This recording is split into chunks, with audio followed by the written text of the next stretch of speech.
So, good morning, good afternoon, good evening. So, this is Eduardo J. Andaya from the Office of the National Service Training Program of the Pamantasan ng Luzon ng Valenzuela.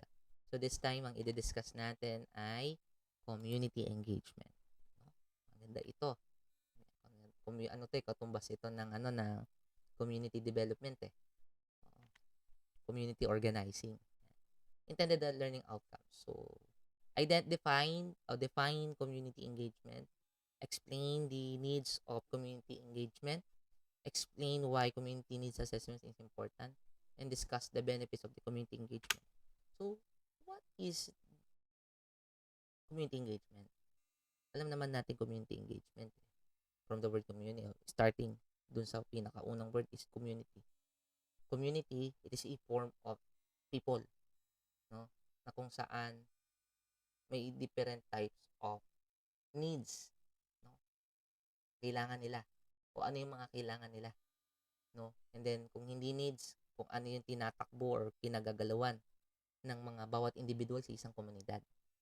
When you talk about engagement, it is a synonymous. O totoo talaga ang talaga nito, punutulan nito is extension. Kaya ginawa lang siyang engagement para magkaroon lang ng bagong pandinig, no? Pinalitan lang namin pero synonymous 'yon. Kaya ang pinakapunot dulo nito is extension. Extension is to extend, no, the needs, service na kayang ibigay ng isang institutions, no, doon sa isang community na based doon sa kanilang assessment. Mamaya malalaman niyo kung ano ibig sabihin ng assessment. Na based doon sa kanilang assessment. Intindihan? And the next, pag pinagsama natin community engagement or community extension ay isang process or activity na ibinibigay ng isang partner or in the groups or institutions, no, to give their to expand their social responsibilities, no? Halimbawa, ako ay may-ari ng isang institution. So, paano ko ipapakita yung tulong ko o paano ko ilalahok sa pamamagitan ng social responsibility? It's giving out the different types of extension services, no? Mapa-programs, mapa-projects, di ba? So, sir, ano ba pagkakaiba ng extension at sa outreach? Kasi ang outreach po ba ay kino-considered as extension? Actually, kino-considered naman as extension ng outreach. Kaso kasi, nagkaroon lang tayo ng pagkakahiwalay sa dalawa. When you talk about outreach, yun yung short term. Pag sinabi nating extension, yun yung tinatag nating long-term goal, no? Long-term service yan. Pero kasi, pagka once na tinawag nating outreach, kinukuha na rin or sinasaklaw na rin ng extension, no? So, under na rin siya ng extension. Tsaka ang isa sa pinagmulan ng extension, alam niyo familiar kayo dito sa ganitong uri ng way na kung saan ang isang agricultural area ay may isang university. At yung university na to ay nagkikater ng isang service learning na kung saan nagkakaroon siya ng pag-aaral pagdating sa kung paano magkakaroon ng development pagdating sa agrikultura. So, ang isang extension na ginagawa nila is magpapaaral sila ng ganyan, nag-o-open sila ng ganito for free, tutulungan nila through service learning yung mga magsasaka based doon sa kanilang research and studies, no? No, based doon sa kanilang needs assessment na tinatawag, no? Sa isang pangangailangan ng isang agricultural region, di ba? Yun yung isang konsepto ng extension. Kaya nga nakalagay dyan, no, according to the Center for Disease Control ng Amerika, it is the process of working collaboratively with the true groups of people affiliated by geographical proximity. No? Ibig sabihin, malaki ang pakinabang ng extension or ng engagement, no, pagdating sa service learning. Kaya nga service learning, when we talk about service learning, hindi lang tayo mamimigay ng goods, no, but we are going to extend our services to the people, especially on in time kagaya nito is yung tinatawag natin service learning, no ba? Next, why is the community engagement needed? Bakit kailangan? Bakit kailangan natin ng community engagement? Nakalagay diyan, to engage a community in the discussion increases the level of awareness among its members. It allows individual to advocate for their ideas and offers a format to gather advice or guidance based the community available expertise and experience. service learning. Tama? Ang isa sa pinakamagandang word dito yung tinatawag nating responsibility. May kanya-kanya tayong responsibility. And it's because of this responsibility, kailangan natin magkaroon ng participation sa community. Yun ay, hindi naman sinasabing obligado tayo, pero 'di ba, the government is one of the implementers pagdating sa policy na kailangan lahat tayo ay makipag-participate sa social responsibilities. Tama? Kaya nga, napakahalaga ng community engagement. Increases of the level of awareness, allows individuals to advocate their ideas and offers a format to gather advice. Tama? Yun yung isa sa pinakakailangan ng community engagement. No? Lahat naman yan ay nangangailangan ng ideas. No? Especially kagaya ng example ko kanina, na paano nila patatakbuhin ng isang agricultural region kung walang tutulong sa kanila pag-aaral. Kaya nga nakikilahok yung mga universities, lalo na sa ibang probinsya, no, na nakikipaglahok sila sa extension nila, giving a service learning para sa mga magsasaka. At ang mga magsasaka ay nakikinabang doon sa kanilang na kinukuha o nakukuha doon sa uri ng community engagement na yun. It is needed to guide the development project agenda. Guide no, on how the institutions formulate a project agenda pagdating sa community engagement, expanding and redefining the focus of the initiative. Simula tayo sa broad hanggang sa PAVI, di ba? From broad to small, from macro to micro. Sabihin, magli-list down tayo ng mga kung ano yung mga focuses, and then magso-short, depende yan ha. Kung ano yung mga mas papalitin natin, pipili tayo hanggang sa nandun na yung pinaka core advocacies na sinasabi. Na ano ba yung kakayahan natin, ano ba yung kakayahan ng institution na ibigay, no, pang extension, di ba? Para sa napiling community. Identifying the unexposed information. Especially lalo na ang Pilipinas ay may data privacy tayo. Tatandaan nyo yan. Maselan tayo sa data privacy. So, kailangan paglakap ng informations ay dapat ito ay naka-secret. No? Yun yung isa sa dapat tinitignan natin. Kaya nga, di ba, pagdating sa community engagement, nagkakandak tayo ng assessment or community needs assessment.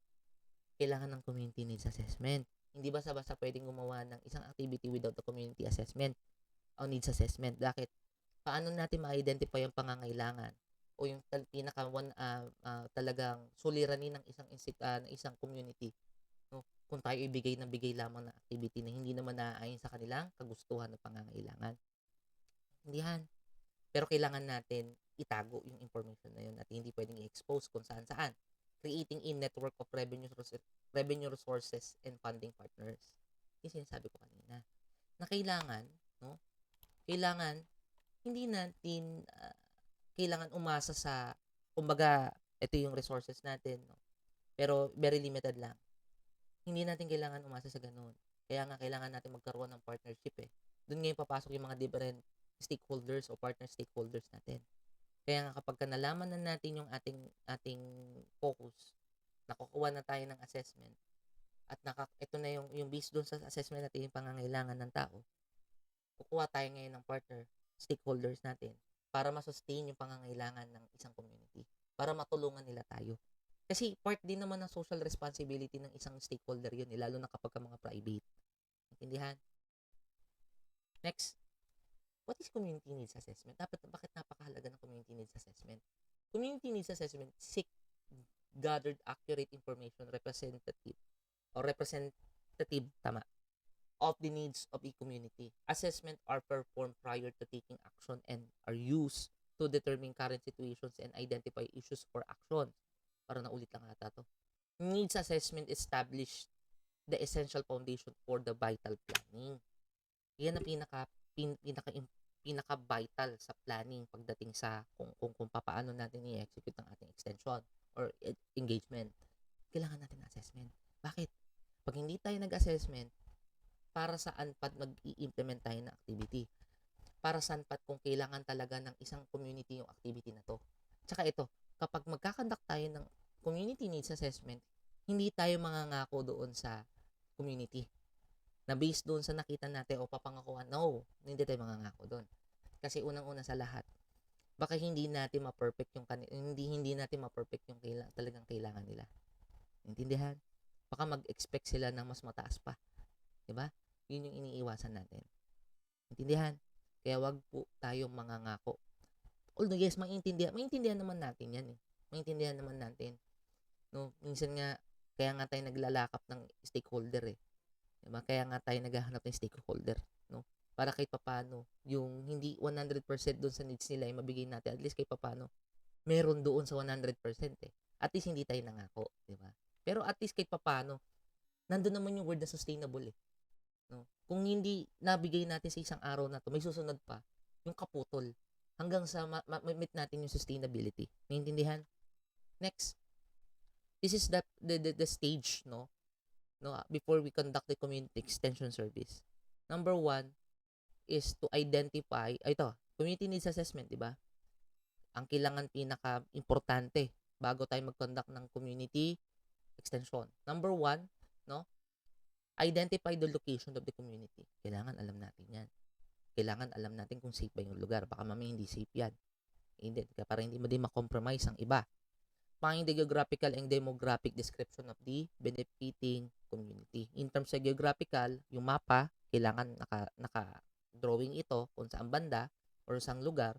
Demographic description, we talk about demographic, no? Demographic, kailangan alam natin yung mga unexposed information nila. Dapat magpapaalam tayo with the data privacy consent. Yung age, ilan yung pamilya, ayun yung mga demographic profile na sinasabi. Ilang taon yung range ng ganyan-ganyan, ilang taon yung mga ganito, I mean, ilang population yung nasa range na age na ganito. Yun yung demographic description. Determine the needs of the beneficiary. Ayun naman ang pinaka-importante. Ayun yung dito ako, determine the needs. Basta alamin natin kung anong kapangangailangan, pero hindi tayo mangangako. Recognize the previously done projects if meron. Kung wala, okay lang naman. Pero pag meron, tignan natin kung na-sustain ba yung kanilang pangangailangan doon sa binigay natin nakaraan na activity. Kasi isa din sa pagbabasihan natin, yung baka mamaya hindi ito naging effective. So, pwede natin palitan ng bago. No? Intindihan? Next, list down the possible projects and programs to be proposed. Yan yung maganda dyan. So, syempre, na-determine na natin yung needs. So, at least kahit paano, hindi pa natin sinasabi sa kanila kasi hindi nga tayo mga nangako. Pero at least kahit paano may plano. Identify the challenges that may affect the implementation of projects and programs. No? Next, doon naman sa identify the challenges that may affect in the implementation. Titignan natin yung mga Number one, yung geographical. Baka mamaya, syempre, isa yan sa may nakamahirap dyan yung lugar. Ito ba, ganito. Syempre, titinan din natin yung kaligtasan. Iisa-isahin natin yung mga challenges na makaka-apekto dun sa ating implementation ng projects and programs pagdating sa extension. Describe the sustainability and longevity. Ibig sabihin, tingnan natin kung kaya bang i-sustain to. Lahat ng kahit short term yan, pasok pa rin sa sustainability yun eh. Kasi pwede talk about short term, hindi ito yung isang beses lang. When you talk about short term, a year, 1 year, a month. Pero kasi pag sinabi natin sustainability, long-term sustainability, o yung tinatawag nating long-term, matagal talaga yon. It takes a 5 years. Depende kasi yon sa programs or project na i-impose natin. Naintindihan? And how it will be maintained by the community. Siyempre, hindi lang tayo yung magme-maintain. Sabihan din natin o titingnan din natin sila, tuturuan natin sila kung paano i-maintain yung isang projects or programs. Halimbawa, patubig or sabihin natin solar ganito. Diba? Kailangan i-maintain nila yung may kakayahan sila na ayusin kapag nagkaroon ng problema dun sa isang gagamitan na i-donate natin. So, importance of CNA. Needs assessment requires an unhappiness with the current situation and desire for change. No? Unhappiness. Siyempre makikita natin, masyadong mabigat. Ang dami niyo palang kailangan. Hindi talaga masaya yun. Kailangan natin matcha-challenge talaga tayo doon sa needs assessment na makikita natin. Normal talaga yon. Hindi talaga masaya magkaroon ng needs assessment. Tatandaan nyo yan. O magkakandak ng needs assessment. Mabigat sa dibdib yun. Kasi minsan kasi dito makakaranas tayo di naman sa pagano, pero makakaranas tayo ng depression. Kasi sa bigat ng pangangailangan ng community. Next, all communities are in continual state of change. Yun ang pinaka importante doon. Kasi when you talk about change or continual state of change, no, nandun yung word na sustainability. So, kailangan natin ng needs assessment para malaman natin kung ano yung mga projects na kailangan i-sustain or ano yung mga hindi na kailangan i-sustain. For instance, there may be major shift, no, in the average age of the population, the ethnic composition or unemployment rate. Yan yung isa sa best example. Kailangan makita din natin yan. Pare, pwede din natin pagbasihan yan, no? Para sa itatayo nating projects and programs. Other contributing factors are the social, cultural, and economic changes in which alter the character or attitude of the community. Kasi nandun yung kaluluwa eh. Malalaman natin kung paano yung buhay. Ano yung economic o socio-economic status nila, cultural status nila. Di ba? Yung social status ng isang community. Kasi doon natin pagbabasihan kung anong mga klaseng activity ang pwede nating impose. Policies and programs that once may have been sustainable yan. Suitable are later view as inappropriate or obsolete for the area. Yun. Yun yung sinasabi ko kanina. Ito yan, no? Ito. Ayan, no? Ay, nasa na yun? List down the possible. Nasa na yun? Pero may yung kaninang diniscuss ko, recognize the previous. Ito yan. Ito, recognize the previously done projects. Kasi kung hindi, ito yan, papasok yan dito. Inappropriate or absolute for the area. Tignan natin kung yung projects na to hindi na effective. Palitan natin. Baka hindi naman literal kung papalitan 100%. Baka may konting baguhin lang. May babaguhin lang tayo para mapakita pa rin natin yung tinatawag nating longevity or yung long term. No? Next, needs assessment are typically geared towards, number 1, solving a problem. Kasi nandun lahat ng basic informations na kailangan natin sa paano natin mareresolbahan ang isang problema ng isang community. Avoiding a past or current problems. Creating or taking advantage for the future opportunities. Nagiging futuristic tayo. Based doon sa needs assessment. Okay, dapat ganito pala. Dapat ganyan. Providing learning, development, or growth. Yan yung tinatawag natin. Depende kung anong lalabas sa needs assessment. Kung kailangan nila ng service learning, kailangan nila ng mga seminars, why not coconut? Livelihood, kung kailangan. Kung kailangan. Friendly reminders. Hindi tayo pwede basta-basta mag-i-implement kung walang saysay ang extension or engagement. Na lagi natin tatandaan to. What are the services that your department can offer to your beneficiaries in relation to our core advocacies? Di ba may mga core advocacies tayo? I mean, talk about core advocacies. Ano yung mga kayang ibigay ni institutions sa isang community? Yun yung core advocacies eh. Kailangan tingnan na identify natin mga services based doon sa ating kakayahan na ibigay sa isang community. And then kapag nalaman na natin what are the needs of the beneficiaries, ano ang kailangan? Kasi based doon sa CNA yan, sa community needs assessment, ano mga kailangan nila? At itong pinaka hindi mawawala is it relevant to the needs of your beneficiaries? Kailangan ba talaga nila yan? Baka sinasabi lang nila talaga yan. Pero tingnan natin, baka mamaya ikaw ginugoyo lang. Check nyo pa rin ng mabuti. Kasi kung makakatulong sa kanila nito, why not coconut? Kung hindi, wag natin ipupush. Masasayang lang ang ating oras at resources. The benefits of the community engagement are, number 1, is strengthening the communities and cohesion. Yung binding ng community and institutions, no, is because of the social responsibilities naging intact. Strengthen the accountability of partners in coalitions. Tama? Kung strengthen the communities and cohesions, partnership, yung accountability of the partners and coalitions. Kumbaga yung responsibilities namin mas lalong napapatibay. Tama? Improve service delivery and efficient and effective. No? Dahil dito is because of the imposing of the community engagement, no?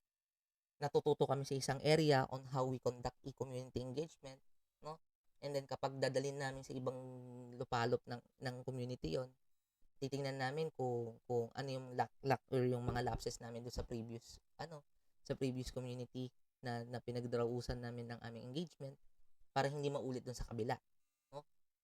Next, improve health and social outcomes. Yan ang napaka-importante, health and social outcomes. Baka mamaya kasing ibinibigay natin nagbibigay ng harmful effect ito sa kanila which is dapat hindi. Intindihan, ito ay nakakatulong sa kanilang wellness. So, yun lang, no? Sana meron kayo ng intindihan pagdating sa community. So, napaka-basically, napaka-simple lamang ng ating discussions kasi hindi ko na pinahaba or hindi na natin pinalalim pa. Ang importante dito yung konsepto ng community needs assessment at yung konsepto ng importansya ng community engagement, no? So maraming salamat sa inyo. Thank you mga anak.